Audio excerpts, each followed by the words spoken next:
في اللحظة دي التفت ناحية الكنبة اللي على شمالي، وقلبي وقع في رجليا لأنهم كانوا قاعدين فعلا نفس الولد اللي شفته في الفيلا وعلى سريري بعدها، ونفس الراجل اللي كان بيظهر معاه. ولقيت الولد بيقول لي قول لوالد صاحبك إن هنا فابيان ومعاه ميشيل.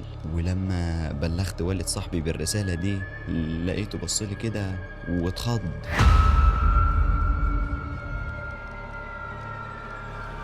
السلام عليكم، عاملين ايه؟ يا رب تكونوا بخير وفي احسن حال. النهارده بقى راجع لكم بقصة رعب جميلة وممتعة ومن العيار التقيل اللي انتوا بتحبوه. فياريت قبل ما نبدأ قصتنا تروحوا تحضروا طقوس سهرتنا، وهي انك تقعد لوحدك في الأوضة وتطفي النور من حواليك لو قلبك جامد، وتجهز سماعتك علشان تستمتع اكتر بالقصة. ولو انت اول مرة تشوفني فياريت تنضم لعيلتنا اللي عايزين نكبرها اكتر واكتر، وتشترك في القناة وتفعل زر الجرس علشان يوصلك كل فيديوهاتنا. ودلوقتي اقدر اقولك يلا بينا نبدأ الحكاية.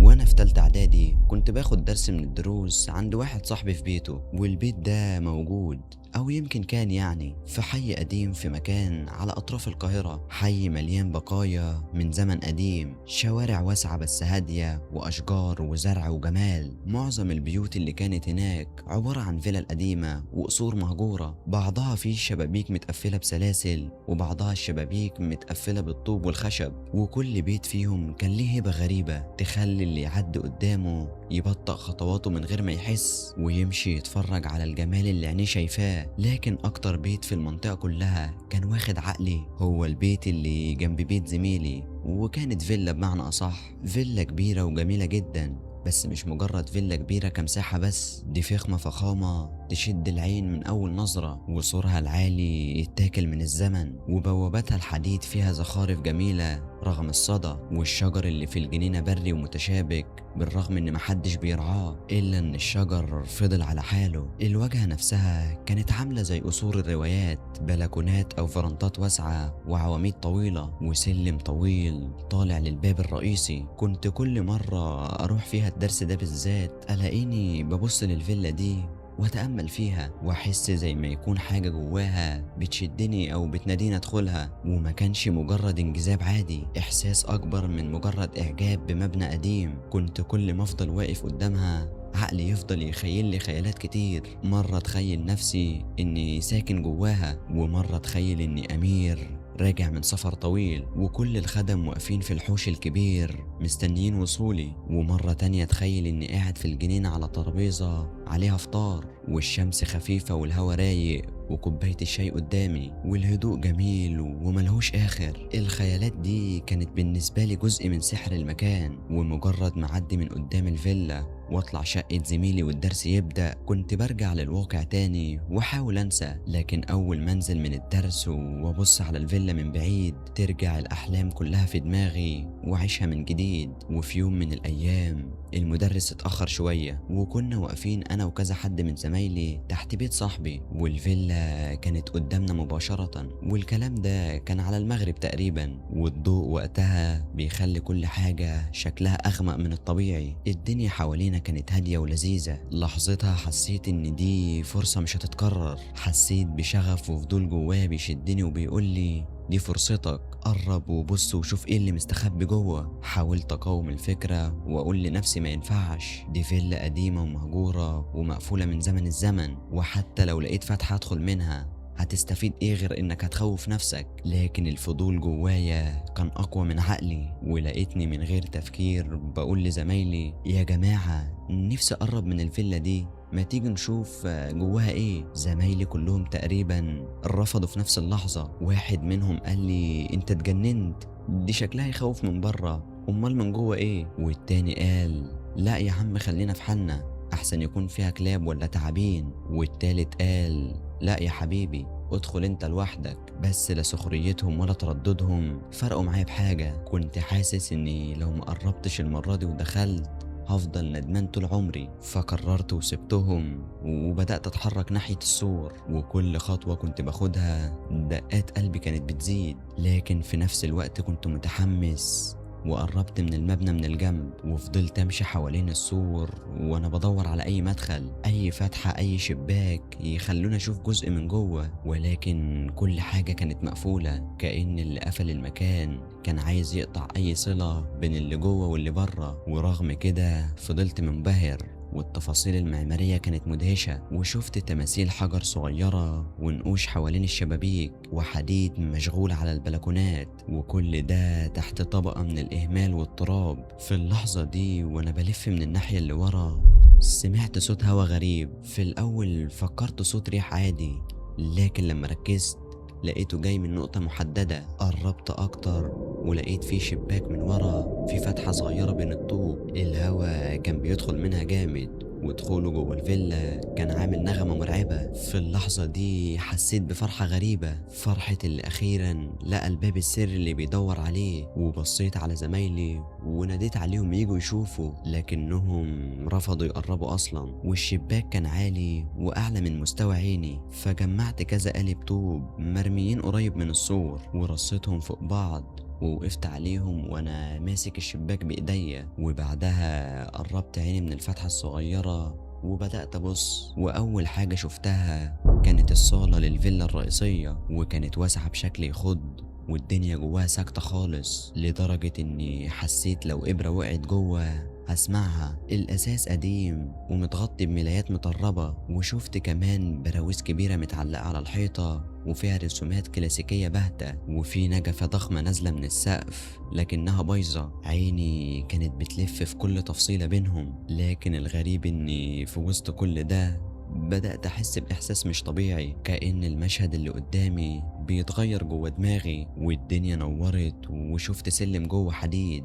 وسجادة حمراء، وكمان النجفة نورت والقاعة اتملت نور بالكامل، كأني شايف بعينين غير عيني، وسامع همس ناس كتير واقفين صفين حوالين السلم، وحاسس ان في حد منهم نازل من فوق. وبعد ثواني بدأت احس اني انا اللي نازل من فوق، انا اللي لابس بدلة قديمة والعيون كلها عليا. قلبي بدأ يدق جامد، ومع ذلك ما قدرتش ابعد عيني. وفجأة سمعت صوت واضح، مش مجرد خيال، صوت حقيقي جدا، ناعم لكنه بعيد، وكان بيقول فريد، فريد. في اللحظة دي أنا اتجمدت مكاني وقلت يمكن حد من زمايلي بيهزر معايا، وبصيت بسرعة ناحيتهم لقيتهم واقفين زي ما هما. رجعت أبص جوه تاني وفعلا شفته، ولد في سني تقريبا قاعد على واحد من الكراسي القريبة من السلم، لابس هدوم قديمة جدا وشيك بطريقة ما بقتش موجودة، جاكيت غامق وتحته قميص أبيض برقبة مقفولة، وكان لابس على دماغه طربوش. ملامحه في البداية كانت هادية وجميلة، وكان قاعد ثابت وباصص ناحيتي وكأنه كان مستنيني فعلا. للحظة حسيت إني مش خايف، بالعكس كنت حاسس إني مشدود ناحيته. لكن عيني أول ما جت في عينه ملامحه بدأت تتغير قدامي، الوش اللي كان جميل وهادي اتقلب لوش تاني خالص، لونه بقى أصفر وعينيه وسعت قوي، وملامحه بقت زي ملامحي بالظبط لكن في صورة مشوهة ومرعبة. في اللحظة دي حسيت إن اترعبت ورجلي خانتني، ونطيت من على الطوب من غير ما أفكر، وقعت على الأرض جريت بكل قوتي وسرعتي لحد ما وصلت لأصحابي وأنا نفسي مقطوع وجسمي كله بيترعش. بمجرد ما وصلت عندهم بدأت أحكي لهم بسرعة اللي شفته وأنا باخد نفسي بالعافية، لكن بدل ما يصدقوني أو حتى يقلقوا عليا لقيتهم كلهم بيضحكوا ويتريقوا. وقبل ما اتعصب واتخانق معاهم لقيت المدرس وصل، فطلعنا كلنا على الدرس وفضلت احاول اهدى، لكن زمايلي ما صدقوا لقوا فرصة. فاول ما دخلوا وقعدوا لقيتهم بيقولوا للاستاذ وهم بيضحكوا: شفت فريد يا مستر؟ العفريت طلع له في الفيلا. المدرس سكتهم على طول وبدأ يزعق ليهم وطلب ان محدش يكرر الكلام ده. ساعتها افتكرت ان الموضوع خلص، لكنه مخلصش للأسف. وبعد الدرس والد صاحبي ناداني، كان راجل كبير ومحترم، وبدأ يقول لي بطريقة فيها حرص: مفيش أشباح ولا كلام فارغ من ده، انت عاقل يا فريد، ما تخوفش الأولاد معاك وشيل الافكار دي من دماغك خالص. كلامه احرجني قوي لاني اصلا انا كنت خايف، فلما لقيت حد بيعنفني بدل ما يطمني اتكسرت من جوه ورجعت البيت وانا تايه ومش قادر افهم اللي حصل. اول ما امي شافتني في الحالة دي حضنتني على طول وافتكرت ان حد ضربني او اني تعرضت لمشكلة في الشارع. فضلت ساكت شوية لحد ما هديت وبدأت احكي لها كل حاجة بالتفصيل، من اول وقوفي تحت البيت لحد اللحظة اللي شفت فيها الولد جوه الفيلا. وانا بحكي كنت ملاحظ ان ملامح امي بتتبدل. هي حاولت تتمالك نفسها وتبين لي انها هادية، لكن الخضة كانت واضحة في عينيها، وقالت لي بصوت حنين لكن ما يطمنش: نام شوية وارتاح، انت شكلك مرهق وتعبان، ولما تصحى هتبقى احسن وتنسى. دخلت اوضتي فعلا ونمت من كتر التعب النفسي، لكن النوم ما كانش راحة. وصحيت على صوت هادي وواطي جدا، همس لازق في ودني وبينادي باسمي. فتحت عيني ببطء وقلبي ضرباته كانت عالية، ولقيت نفس الولد اللي شفته في الفيلا قاعد على طرف السرير. كان باصص لي بهدوء غريب جدا ولابس نفس الهدوم القديمة هي، لكن ملامحه رجعت شابة وهادية. وورا منه قريب من باب الأوضة كان في راجل واقف لابس بدلة قديمة وطربوش على دماغه، وشكله عامل زي هيبة ناس زمان. وقبل ما استوعب الصورة كلها الاتنين اختفوا، وساعتها صرخت صرخة طالعة من قلبي. أمي دخلت عليا وهي مذعورة وقعدت تهديني، فحكت لها وأنا بعيط إني شفت نفس الولد تاني وإن في راجل كان واقف معاه. ساعتها أمي خدت مني رقم صاحبي وكلمت والده، وكنت سامع جزء من المكالمة، وحكيت له إني منهار وإن اللي شفته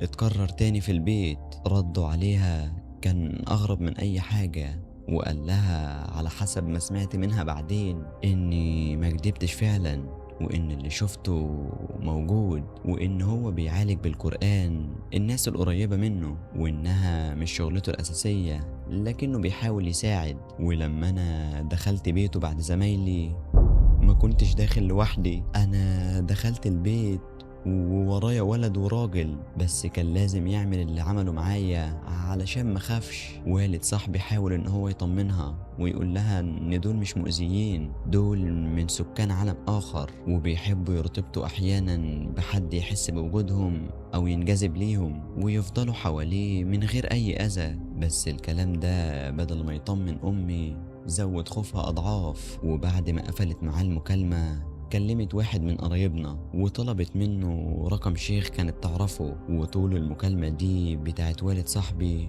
كنت حاسس اننا مش لوحدنا في الأوضة، كنت متأكد ان الولد والراجل موجودين معانا حتى لو مش شايفهم في اللحظة نفسها. اليوم ده عدى صعب عليا قوي ساعتها. وتاني يوم أمي خدتني فعلا للراجل، ومن أول ما دخلنا وطريقة كلامه ونظراته حسيت انه دجال. امي كمان فهمت بسرعة انه دجال وقطعنا القعدة ومشينا. لكن الرحلة ما وقفتش لحد هنا، لان الايام اللي بعد كده قلبت حياتي 180 درجة، وبقيت دايما حاسس بيهم في البيت، في الشارع، او قبل ما انام، او كمان بعد ما اصحى. ساعات اشوف خيالهم بطرف عيني او احس انهم موجودين في ركن الاوضة، وساعات اسمع همسات بتنادي باسمي وفجأة تختفي. وما كانوش بيأذوني فعلا، لكن مجرد وجودهم بيخوفني. وجودك طول الوقت مع حد مش من العالم بتاعك وانت عارف ان دول اشباح بيخلي روحك نفسها تبقى متوترة ونفسيتك متدمرة ومش مركز في اي حاجة. وفي خلال سنتين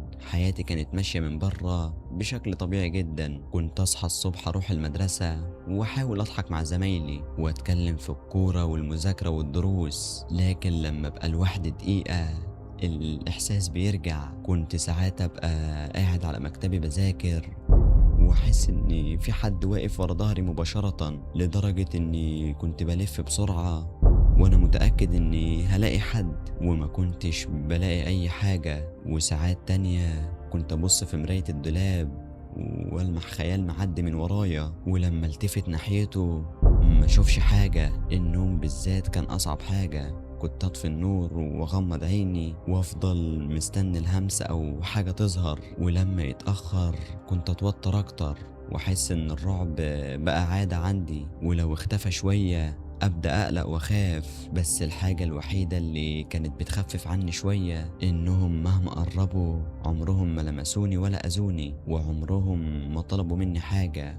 هما بس كانوا موجودين، بس في نفس الوقت احساسي بوجودهم بيفضل يرعبني. وعلاقتي بامي اتغيرت وبقيت متعلق بيها بشكل كبير، واتضايق لو سابتني لوحدي.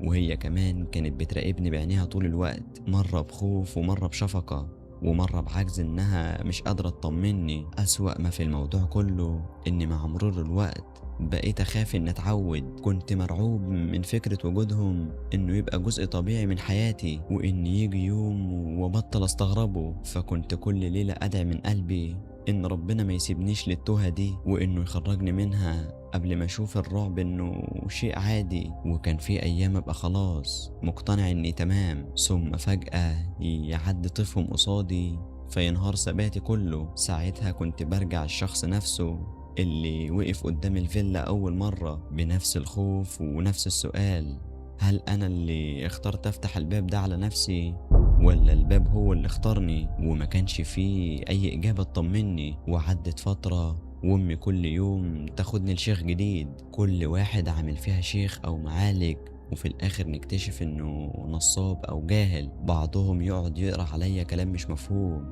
وبعضهم يطلب مني حاجات تخوف، وبعضهم يستغل خوفنا. وفضلت كده على الحال ده لحد ما دخلت ثالثة ثانوي وانا لسه عايش في نفس الدايرة. الغريب اني طول الفترة دي كنت عايش كويس في دنيتي وحياتي، بصلي وبصوم وبقرأ قرآن وبسمعه، ومفيش اي انحراف او حاجة وحشة حصلت لي. المشكلة الوحيدة اني كنت حاسس بوجودهم وبس، ويمكن ده اللي خلى الناس حواليا يحتاروا في امري ويخليني انا نفسي مش فاهم هل أنا ممسوس ولا موهوم، ولا في حاجة أكبر من كل التفسيرات السهلة دي. وفي يوم من الأيام بالصدفة البحتة زي ما بيقولوا قابلت صاحبي بتاع الإعدادية ده. كانت أول مرة أشوفه من سنتين تقريبا، لأن بعد اللي حصل يوم الدرس أمي منعتني أروح البيت عندهم، وطلبت من المدرس إنه يغير لي المجموعة. وبعدها الامتحانات والحياة فرقتنا. أول ما شافني سلم عليا جامد وتعاتبنا شوية على البعد، وبعدها قال لي إن أبوه ما كانش قصده يعنفني يومها، هو بس كان خايف عليا ومش عايزني أتهز أكتر. وما لقيتش مانع وقتها إن أحكي له على كل اللي مريت بيه، وقلت له إن الولد والراجل لسه معايا، وإننا جرينا على مشايخ كتير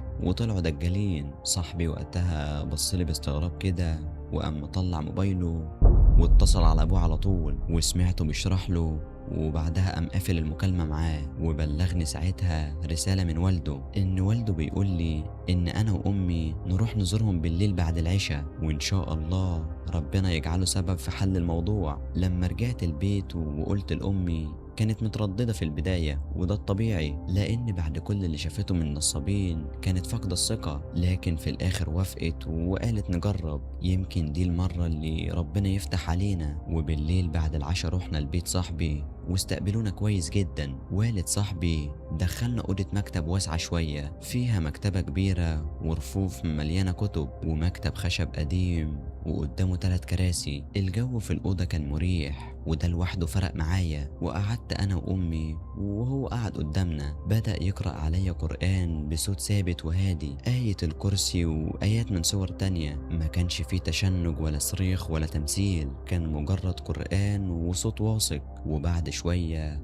بصلي وسألني: هما بيأذوك؟ قلت له: لا بصراحة، ولا مرة خلال ال3 سنين، بس أنا حاسس بوجودهم. فقال لي: كام واحد بيظهر لك دلوقتي يا فريد؟ 2 ولد ومعاه راجل. طيب انت شايفهم دلوقتي؟ في اللحظة دي التفت ناحية الكنبة اللي على شمالي، وقلبي وقع في رجليا، لأنهم كانوا قاعدين فعلا نفس الولد اللي شفته في الفيلا وعلى سريري بعدها، ونفس الراجل اللي بيظهر معاه. لكن المرة دي كان شكلهم أوضح من مرات كتير قبل كده. الولد عينيه واسعة وثابتة وباين عليه إنه حزين وزعلان، والراجل وقور وساكت وباصصلي بنظرة صعبة وصفها، لا هي عدوانية ولا هي اطمن بالكامل. فقلت لوالد صاحبي وانا مش قادر اشيل عيني عنهم: ايوه هم موجودين على الكنبة دلوقتي. في اللحظة دي أمي اترعبت وعينيها برقت وهي بتبص على الكنبة. وقبل ما والد صاحبي يسألني أي سؤال تاني، الولد اللي على الكنبة بصلي وقال بصوت واضح: قول له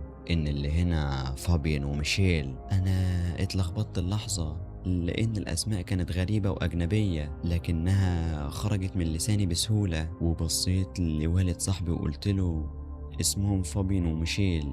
قالوا لي اسمهم كده. ابتسم ابتسامة خفيفة وبدأ يتمتم بالقرآن وهو حاطط ايده على راسي. حسيت اني جسمي سخن قوي. وبعد ثواني بصيت على الكنبة وما لقيتهمش، ولقيته بيسألني بهدوء: مشيوا صح؟ فقلت له: ايوه مشيوا. سكت لحظة وبعدها قال لي: طب اسمعني كويس يا فريد، لأن اللي هقولهولك ده مهم. الفيلا دي زمان كانت تابعة لأمير فرنسي اسمه نيكولا تينارديي. كان واحد من الأثرياء اللي عاشوا زمان في مصر فترة كبيرة، وكان عنده طفلين، بنت وولد، فابين وكوزيت. وكوزيت كانت أكبر من فابين، وكان عندهم خادم اسمه ميشيل. وفي ليلة من الليالي الأب نيكولا ومراته كانوا راجعين من السفر وكان معاهم كوزيت، فعملوا حادثة بالعربية وماتوا هما التلاتة في غمضة عين. وبعدها الولد بقى يتيم ووحيد، وعمته هي اللي استلمت تربيته،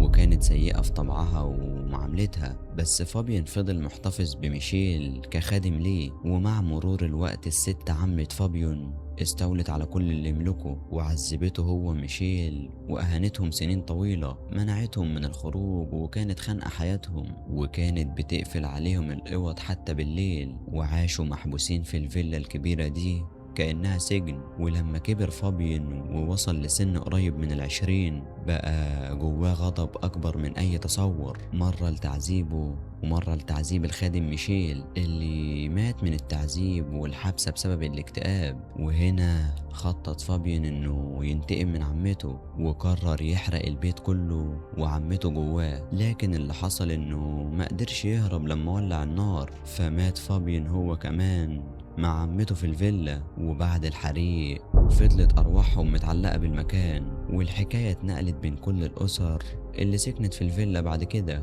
وكلهم في البداية كانوا بيفتكروا ان الموضوع بسيط، وبعدها الدنيا تبوظ والرعب يزيد. ما كانوش مؤذيين، وكانوا بيميلوا للأطفال والشباب الصغير اللي عندهم خيال واسع أو حساسية عالية، لكن وجودهم مرعب بطبيعته. وده كان بيخلي كل الأسر تسيب الفيلا بسبب ظهور شبح فابين وميشيل. فاللي كانوا معاك دول هما فابين وميشيل، وهم مش مؤذيين ولا مضرين، لكنهم اتعلقوا بيك من اللحظة اللي حسوا فيها انك منجذب للمكان وبتحلم تدخله. هم عرفوا انك خايف وقرروا يسيبوك. ما تخافش يا فريد وكمل حياتك عادي يا ابني. من الليلة دي حسيت ان في جبل من الهم اتشال من فوق صدري. رجعنا البيت وعدت الايام بعدها وفعلا مختلفة، يوم ورا يوم واسبوع ورا اسبوع وشهر ورا شهر، ولا في همس ولا خيلات ولا احساس ان في حد واقف مستنيني في الضلمة. خلصت الثانوية العامة ونجحت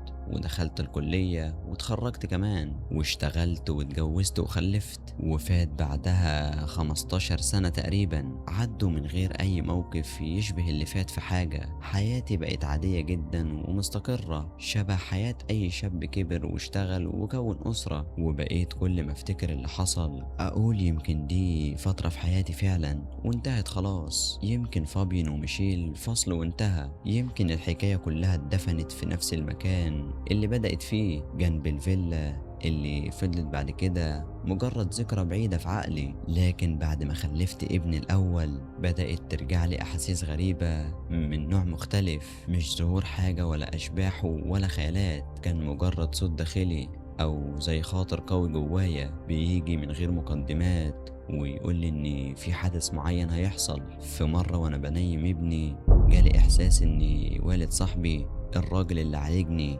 توفى. انا كنت على علاقة قوية بصاحبي من اليوم اياه، وكنت عارف ان ابوه تعبان، لكن بقالنا 3 ايام ما اتكلمناش، والاحساس كان قوي لدرجة اني ما قدرتش اتجاهله. مسكت التليفون بسرعة واتصلت على صاحبي، فرد عليا وقال وهو بيعيط وبصوت مكسور: بابا مات يا فريد. بابا مات ومش هشوفه تاني. من اليوم ده بدأت الهواجيس تتكرر من وقت للتاني، صوت داخلي يجيلي مرة واحدة ويقول لي إن في حاجة هتحصل، وبعدها بوقت قصير تحصل فعلا، مش طول الوقت ومش كل يوم، لكن على فترات متفاوتة. مرة خبر يخص حد مريض، ومرة خبر بعيد، ومرة موقف بسيط. وكل مرة كنت برجع أسأل نفسي نفس السؤال: هل ده أثر بعيد عن اللي عشته زمان، ولا مجرد حساسية زايدة اتولدت من الخوف الطويل؟ لحد دلوقتي وأنا بحكي حكايتي دي الموضوع بيتكرر معايا أحيانا، لكن من غير أي أذى ومن غير ما فابين وميشيل يظهروا لي تاني. ودي هي حكايتي بالظبط، حكاية بدأت من فضول ولد صغير وقف قدام فيلا مهجورة وتشدلها أكتر من المفروض، وانتهت بسنين طويلة من الأسئلة اللي ما لقيتلهاش تفسير لحد النهاردة. يمكن في حاجات في الدنيا دي ما نعرفش تفسيرها، ويمكن في أماكن بتفضل شايلة ذكرى أصحابها حتى بعد ما يرحلوا، ويمكن الشغف نفسه بيفتح علينا أبواب احنا ما نعرفش نقفلها غير بصعوبة، او حتى ما نعرفش نقفلها نهائي. كل اللي اعرفه اني دخلت للحكاية برجلي حتى لو من غير قصدي، وخرجت منها بفضل ربنا ورحمته. وبعدها فضلت عايش حياتي بشكل طبيعي، لكن عمري ما قدرت انسى اول نظرة ليا من الشباك، ولا اول مرة اتنادى فيها اسمي من جوه الفيلا المهجورة. وكل ما افتكر الايام دي بحمد ربنا إني خرجت منها سليم. لو وصلت لحد هنا فدي نهاية قصتنا النهاردة، اللي حقيقي بتمنى إنها تكون عجبتكم، وهستناكم تقولولي رأيكم تحت في التعليقات على سهرتنا النهاردة. وعلى فكرة هقرا كل التعليقات وهرد عليكم واحد واحد. فلو عندك قصة وكنت حابب تشاركها معانا فياريت تتواصل معايا على الانستجرام من اللينك اللي في وصف الفيديو. وبس كده، أشوفكم على خير في قصة جديدة.